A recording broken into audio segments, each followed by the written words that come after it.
Ryan, Max, you guys got anything else? I had a question about so last year when I was up there, you told me watch out for Red Murdock. You said he's real good player. He ended up being Yeah.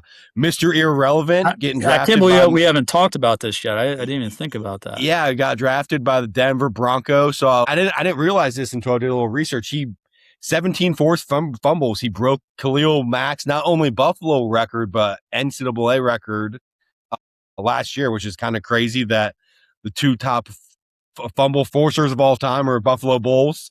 So talk about him a little bit, and more so though, talk about who is the next guy you see that has that type of potential to take his skills to the next level that is on your squad right now, specifically on the defense. Yeah. Well, number one is Red. He is one of the better human beings I've been around since I've been coaching. And I don't just say that to say that. Like, he is a phenomenal human being. Like, he led our team in community service hours. He had so many obligations, and like sometimes he had like almost too much on his plate, but he did that because he wanted to, not because he was trying to get attention or publicity from that. Like, that's just the type of guy he is. He had like one or two scholarships out of high school. Like, he wasn't a highly recruited kid. And so that tells you the type of work ethic that he has. He started this thing called the Breakfast Club with our players, where they're up there at like 5:30 in the morning before position meetings, watching film, and you see the best player on your team doing that. Well, what does that do to the other guys? That brings other guys see him doing it, so they want to do it now. It's like, when your best player is your best leader and your like the best person, like that's like when you know you got something. And he would do something on Thursday nights. He started doing this last year through his NIL deal. He would get a bunch of pizza and wings for the defense, and they would go into our defensive room and they would watch film. And that was great on multiple levels because, one, they're spending time together, they're building relationships, camaraderie. It's like what we used to do at Alter. We'd go to someone's house and the parents would make food for us, and we'd watch film of the team that we were going to play. It's the same kind of thought process, and he took that upon himself to do that. And that was just another thing just from his leadership that was really, really impressive. And then he's a really good football player. So he's all the time he put into it, he was able to play fast, and he's was a good football player. So that only enhanced his game. And I've never been around a player that is as aware or is as conscientious of like punching the ball out. It's incredible. Like, I could show you guys clips that like every time. It didn't matter like if there was a drill, a scout team rep, a good on good rep against our offense. Like, anytime he was finishing on the ball carrier, it was like he'd punch. Like, sometimes it was like, dude, like, tackle the guy too. Like, but the mindset of trying to do that was incredible. Like, I had the Ravens linebackers coach text me, and he was asking me questions about him. He's like, you could make a teach cut up for the rest of your career on him punching the ball out. It was like, I'm like, yeah, he's just unbelievable at it. It was like, and that's why he's the NCAA career leader in forced fumbles. Like, it was something to watch. I think he's going to make an impact there, whether he gets on the field at linebacker right away. I don't know what their room looks like, but he'll make an impact for sure because of just his work ethic and the type of dude he is.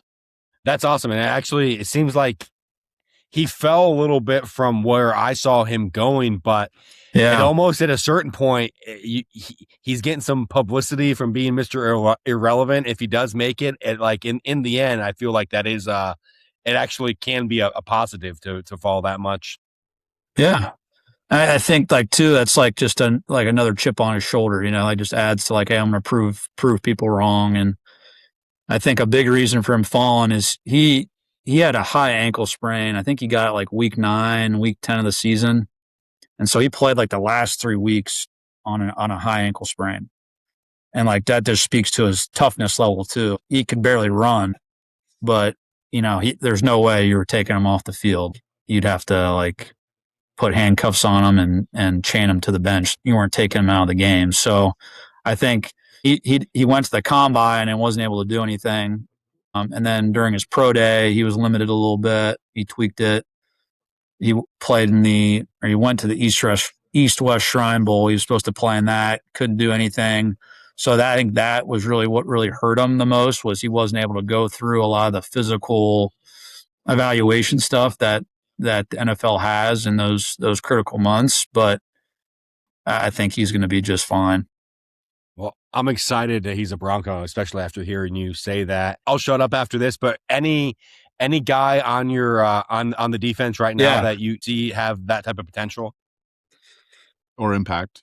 So we lost a lot of guys in the linebacker room this past year, but I would say the area that is the strongest on our team defensively, just from returners, is in our defensive back room. We have both our starting corners back, we have our starting nickel, and we have a starting safety back. And so our starting nickel, his name's Savion Brown. He's played a lot of football for us. He's a really good player. Started every game, at nickel last year.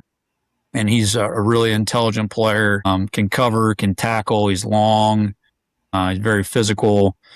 So I think he's set to have a great year. And then our one of our safeties, we've got some veteran guys in that room right now as well that I think are going to step up this year and make some plays. But the guy who played a lot for us last year, his name's Miles Greer. I think he was third on the team in tackles, blocked a punt, had sacks. Like, he was going back to Max's question, this is the kid from Shepherd I was telling you guys about, the transfer. Going back to Max's question about versatility, like, he played safety on base downs, and then he played nickel on third down, Max, because he was our best cover guy in the slot, and he could blitz. And so we were able to we had really three guys last year that played a lot for us. So it was like, hey, this is great. We can get our best players on the field, put him in a spot where we can move him around, blitz him, let him play in coverage, you can do a lot of things with him because he's really smart and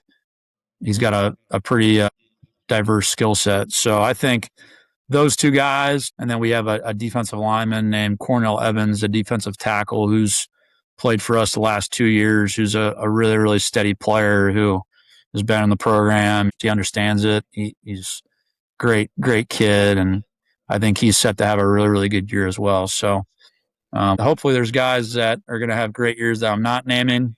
That's the goal, but I would say those guys in particular that I'm hoping they're going to have great years. That's awesome.